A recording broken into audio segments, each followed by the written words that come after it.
रसूल पाक का विशाल हुआ ना, हजरत बिलाल ने मुंह से लफ्ज ही कोई नहीं अदा किया। किसी ने अपना दुखड़ा किसी अंदाज में सुना लिया। हजरत उमर ने कहा, जिसने कहा हुजूर विशाल करके गर्दन उड़ा दूंगा। हजरत उस्मान गनी ने कहा, खबरदार कोई मुझे आके ना बताए कि मुस्तफा विशाल कर गए। हजरत अली मुर्तजा रज़ी अल्लाह तआला अन्हु ने फरमाया, ना भाई मेरे मुस्तफा पर तो मौत आती ही नहीं। जिस तरह आप लोगों पे सब लोगों ने अपने अपने इजहार कर लिए ना, बिलाल ने किसी को दुख बताया ही नहीं। एक कोने में बैठ के ना हजरत बिलाल अकेले आंसू बहाते रहे, किसी को बताया ही नहीं, अकेले रोए। एक शख्स कहने लगा, यार बिलाल बोलता नहीं। कहा ना बुलाओ इसे।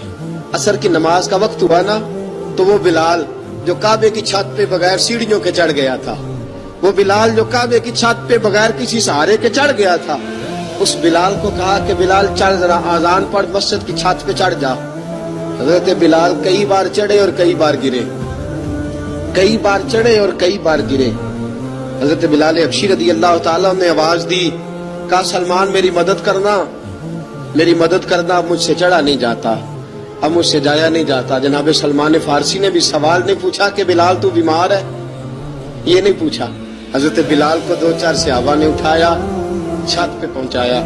बिलाल ने अजान शुरू की। जब कहा ना अल्लाहु अकबर अल्लाहु अकबर, वो आवाज जिसमें बड़ा सोज होता था, बड़ी दर्द, बड़ी बुलंदी होती थी, बड़ा जोश खरोश होता था, आज वो आवाज दब गई। जब बिलाल ने कहा ना अशहदु अल्ला इलाहा इल्लल्लाह, हजरत बिलाल रज़ी अल्लाह तआला अन्हु ने थोड़ी देर रोक के सांस लिया। जब कहा ना अशहदु अन्ना मुहम्मदर रसूलुल्लाह, जो सारे चुप खड़े थे ना, उनमें से एक बाबा रो पड़ा, जिसका नाम अबू बकर सिद्दीक था। जब हजरत अबू बकर सिद्दीक की आंख में आंसू आया तो हजरत बिलाल छत के ऊपर जमीन पे गिरे, जमीन पे गिरे और कहा, अबू बकर ये ड्यूटी किसी और की लगा दे, ये ड्यूटी किसी और की लगा दे। अब मेरी रूह इजाजत नहीं देती, मुस्तफा करीम के बाद मुझे अजान नहीं पड़ी जाएगी। आपने वाकया सुन रखा है कि एक बार सहाबा ने बुलाया, दोबारा आए, हुजूर ख्वाब में मिले। कहा बिलाल तू आता क्यों नहीं? बिलाल छोड़ के चले गए थे। फरमाया अब मेरा यहाँ दिल नहीं लगता। मुल्क के शाम के शहर हलब में चले गए थे, छोड़ दिया था मदीना मुनव्वरा।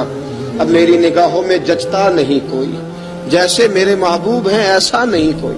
हुजूर ख्वाब में मिले, आए मदीने। हजरत बिलाल आखिरी बार, लोगों ने कहा अजान पढ़ो। कहा मुझे वो अजान भूल ही गई है जो मुझे मुस्तफा करीम के जमाने में पढ़ा करता था, मुझसे नहीं पढ़ी जाती। ना मुझे कहो, मैं कैसे पढ़ूं? इमाम हसन और हुसैन ने आके दामन थामा ना, तो कहा बेटा मैं तुम्हारी नानी का भी नौकर रहा हूँ, मैं तुम्हारी माँ की चक्की भी पीसता रहा हूँ, मुझसे कोई फरमाइश ना कर डालना, मैंने नौकरी की है और मुझे अगर अल्लाह ने तौफीक दी तो मैं तुम्हारे बच्चों के पैर भी धोया करूंगा। लेकिन इमाम हसन रज़ी अल्लाह तआला उन्होंने फरमाया बिलाल एक बार तो अजान सुनानी पड़ेगी। सुनाई बिलाल ने अजान। कोई घर मदीने में ऐसा नहीं था जहां से रोने की आवाज ना